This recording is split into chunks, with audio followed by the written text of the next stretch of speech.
Mandawi City officials sa makigsabot-sabot sa ilang mga counterparts sa Silingan Dakbayan kabahin sa paglabay og basura sa Barangay Binaliw ning Dakbayan, Sugbo. Dunod gini sa pamahayag nga did-an na unya ang pagpanawat og basura nga dili gikan sa Cebu City. Ang Dakbayan sa Mandawi walay kaugalingong landfill. Human si Rad-i ang umapad dam site. Ani ang report ni Nico Sereno. Makikistorya ang mga opisyales sa Mandawi City sa ilang counterpart sa Cebu City.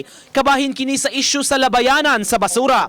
Kahinumduman, mimando ang Cebu City Hall sa operator sa landfill sa Barangay Binaliw nga mga basura ra sa Cebu City ang dawaton.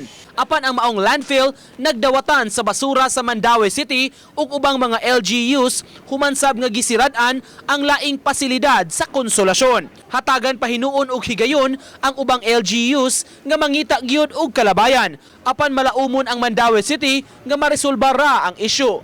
Of course, no? Dili man ni problema sa usara ka syudad ning basura. So, mangayo pud ta og consideration regarding ang nilang decision. So, as a matter of fact, makikstorya ta. Matod ni Ibanez, may ubang lakang pasab nga himuon aron kapangitaan og solusyon ang problema.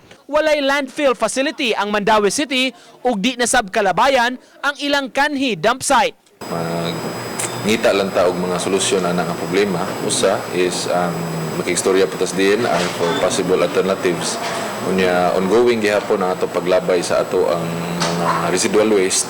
Matag adlaw, gibanabanang moabot sa 200 tons sa basura ang mahipos sa Mandawi City. Uban ni Godfrey Relien, Nico Sereno, Balitang Bisdak.